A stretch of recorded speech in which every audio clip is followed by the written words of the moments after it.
Why is weight loss far more complicated for a type 2 and a type 1 diabetic alike? Which three factors come into play that ultimately determine lifelong success? And are certain diets sabotaging your results, responsible for you rebounding, gaining weight, and making your diabetes worse? How is weight loss connected to what we as diabetics care about the most? Blood sugar control. But before we begin, let me welcome all of you resilient diabetics out there. This is the channel we turn ordinary, struggling diabetics into extraordinary, well-controlled diabetics. If you don't know who I am and you are brand new to this channel, I welcome you. My name is Jay Sampat, and I became an insulin-dependent diabetic a little over 6 years ago due to an autoimmune attack that caused the destruction of my pancreas as a result of a severe gluten allergy response. So not only am I diabetic just like you, where we'll be walking that walk and talking that talk together, but I do also have a Bachelor of Science degree in nutrition dietetics that does come in very handy in discussing all the intricacies of being a diabetic. Don't forget to hit that subscribe button, followed by the gray notification bell, then choose turn on all notifications if you want to be notified when a Resilient Diabetic video has been published. As with all my videos, this should not be considered personal medical advice. This is my interpretation of all the latest research. If you want medical advice, please always consult your physician. If you're subscribed and you've been following me, then you know I struggle with weight and body image issues at a young age, especially in elementary and high school. It was what ultimately drove me to change my degree from engineering to nutrition dietetics. I was just way too fascinated by the human body, and I wanted to learn more. So you can imagine, over the years, I have tried just about every imaginable diet. So as a late onset insulin-dependent diabetic and one who has battled weight issues, I can tell you, getting to look like this has not been an easy road to navigate. It has literally been like walking through a lifelong minefield. And I know many of you are struggling and have failed like I did many times over that. But that ends today. We are supposed to follow these easy and expert recommended diet plans that aid in both dropping weight and body fat, and for many new diabetics, we are told much better blood glucose control. And yes, you may drop a few pounds and sugar stabilize at first, but then you plateau. Thus, you cut your calories to about just as low as you can handle while battling these intense hunger and severe craving issues. Sometimes, all you can think of is food. You even have dreams of food at night. Even after all that, and for some odd reason, body fat loss stalls. It starts going nowhere, and then blood sugars become volatile again. The idea that we've all been taught, calorie counting and cutting portion sizes will result in permanent weight loss, is not the case. You and I can clearly see that. In reality, our bodies cleverly adapt. They react, and they compensate for this low calorie intake by basically burning less. As soon as we start to eat less, we're then driven to eat more as we become hungry. So then you feel desperate, disheartened, and like you're a failure. And I'll say this here and now. Diet failure is not your fault. And I'll explain why to you today. In fact, certain diets are sabotaging your results. They're solely responsible for you rebounding, gaining weight, and making your diabetes worse. The vast majority of diet experts say, eat less food, do more exercise. Sounds so simple on paper. It's just a shame it doesn't work that way. What you will finally start to understand is that weight is not about eating less and or doing more. Weight is about storing fat and unstoring fat, which comes about through blood sugar and insulin control. Notice, I said control, not the elimination of insulin like many diets incorrectly call for. The first concerns we have as diabetics is related to our pancreas. If you're a type 1 insulin-dependent diabetic like myself, where we have to take insulin, then the amount of circulating insulin will both over time determine weight gain and weight loss and the relative amounts of inflammation. Thus, resistance it will cause if the wrong foods are continually eaten. If one is a type 2 diabetic, then there will certainly be two issues to contend with. One is called pancreatic burnout. This is the key most diabetic experts are completely missing in their carbohydrate-centered models. This is where over the years, and due to the excessive amounts of carbohydrates eaten, the pancreatic beta cells are no longer functioning and they are slowly failing. But what is worse, if more carbohydrates are still recommended and consumed and high blood sugars still persist, then the pancreas then fails even at a faster rate, turning them into type 1 insulin-dependent diabetics. The second pressing issue we as diabetics face are these fats called triglycerides that are stored inside the liver, in between all the body organs, deep inside the body, and within the muscle tissue that is causing resistance for insulin, meaning insulin can no longer able to do its job by removing sugars from the bloodstream. That in turn puts more additional pressure on the pancreas to make more and more insulin, driving up other severe diseases like heart disease and high blood pressure, while at the same time creating this vicious, unbreakable cycle of pancreatic beta cell death. But one has to remember, the resistance from the triglycerides are not coming from the fats we eat, but rather from the excessive amounts of carbohydrates, both the good and the bad, that are being converted to fats by the liver and then stored in all the wrong places, causing all these metabolic dysfunctions. As diabetics, we get a two-form mechanism. That is, simultaneously obtaining great blood sugar control, and we're able to lose weight permanently when we realize our bodies require nutrients, not calories. When nutrients are absent, hunger is triggered, even if calories are coming in. That is why starchy, refined, packaged carbs create hunger. They are very, very low in nutrients, but they are high in carbohydrates and calories.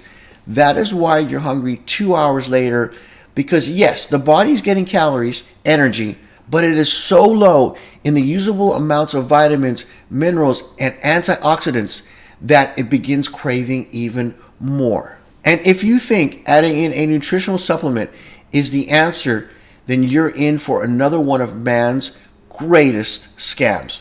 The only vitamin that may be the exception, especially for diabetics, is vitamin D.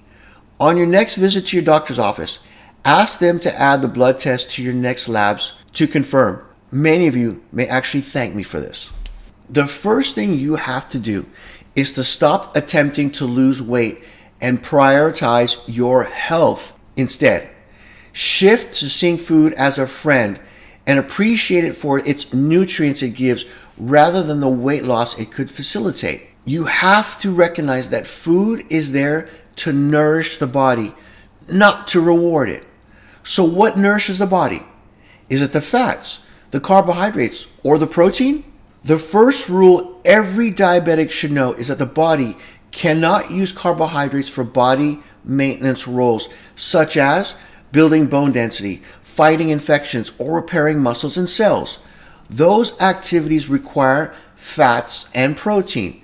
Hence, any excessive amounts of carbohydrates you consume needs to be used up immediately for direct energy, or it will be stored as fats, triglycerides.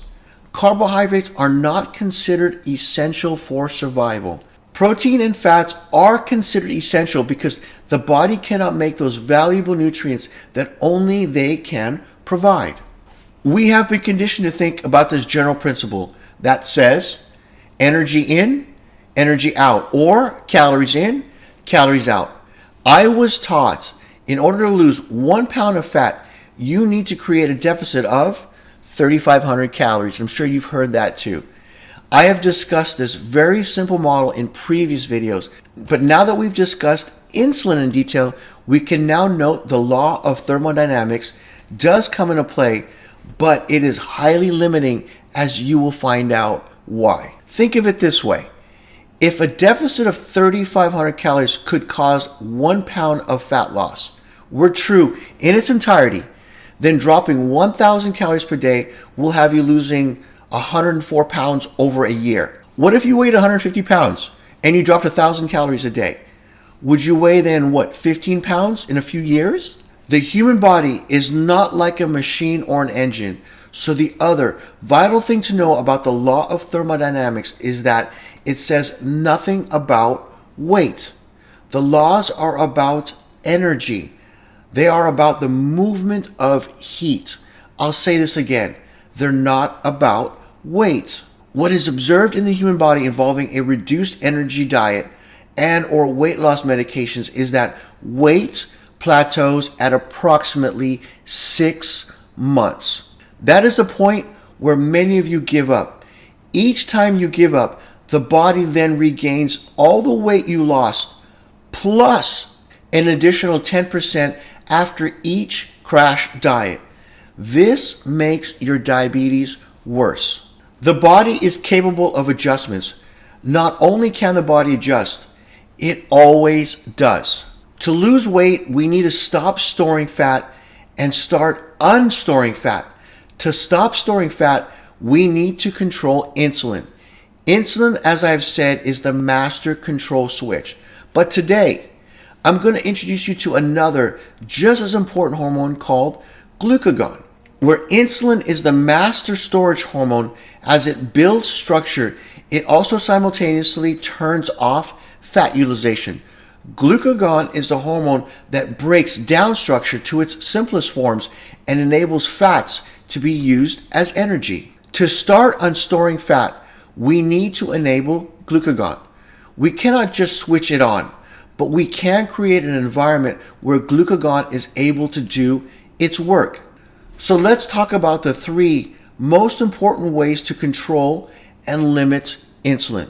First of all, stop snacking and grazing immediately.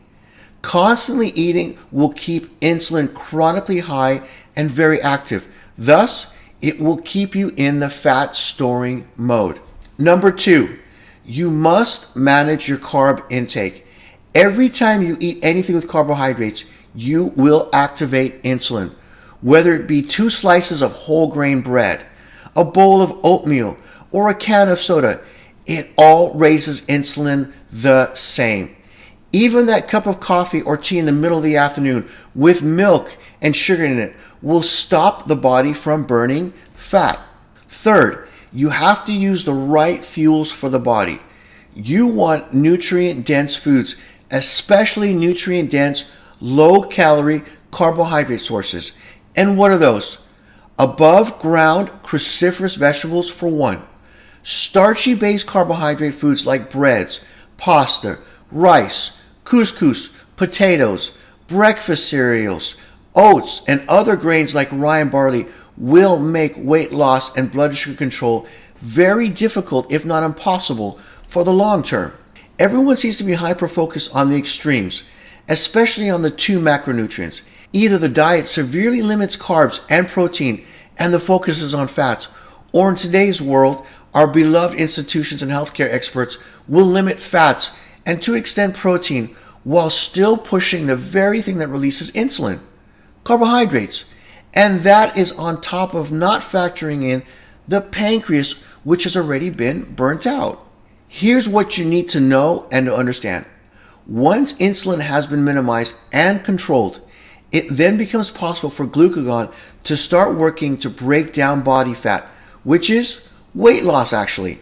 When nutrient-dense foods are consumed, that is, lean sources of protein and above ground vegetables, the body then gets what it wants and needs: vitamins, minerals, antioxidants. Only then can the body become a fat burning machine, and this is important, preserves one's metabolism and precious muscle tissue all at the same time.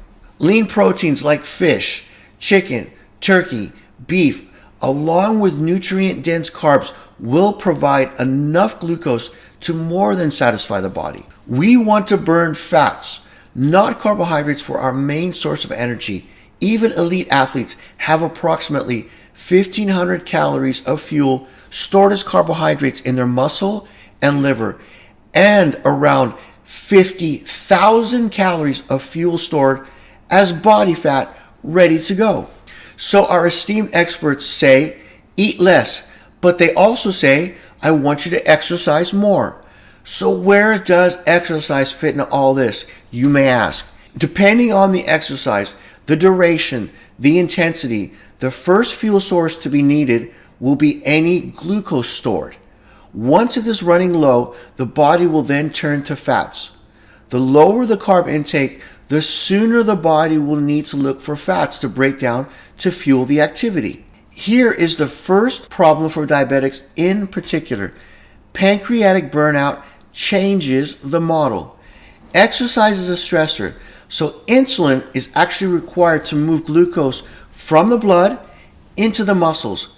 But if you've noticed, one of the major problems is the rise in blood sugars during and after exercise.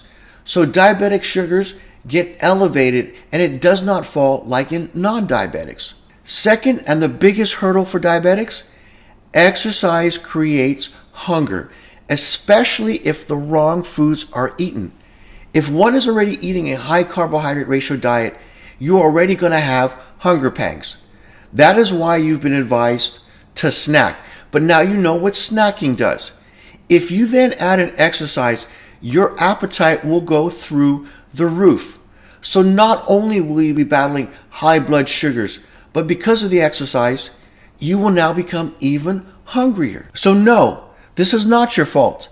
The eating less, doing more mantra may actually lead to some really unhealthy behaviors. Exercise can only be added into the equation when diet has been stabilized first. And how would you verify you're on track and the diet is working? Easily. For one, you would want to see a very nice flat-lined glucose chart that is really well controlled. Here's my chart from just yesterday. 2, if you can actually guess your glucose levels at any point in the day and be off by say 10 points, then your body will start rewarding you. Once certain beliefs are seen to have no evidence base, they crumble astonishingly quickly. The tragedy is the proponents of the conventional dietary beliefs rarely have the humility and the honesty to admit that they were wrong. Because remember, their business models and livelihoods are dependent on perpetuating these dietary lies. I'll set up a playlist for you at the end of this video directly on the foods I eat and why. In the episode Diabetes and Protein, you will come to find out protein may be the single most important nutrient for a diabetic to consume for the greatest possible health outcome. What are the 3 top vegetables for a diabetic to consume and why? What about breads? Are they to blame for the first known causes of type 2 diabetes found in the ancient world and for the recent explosion of diabetes in our modern world? If you're on your desktop or laptop, I want you to use your mouse to click that upcoming box. If you're on your mobile device, I want you to tap that with your fingers. The first is the link to subscribe to this all-important channel. The second is the link to the playlist mentioned on foods. So have a great and productive day, and we will see you soon with another new episode, which are generally released weekly. Bye for now.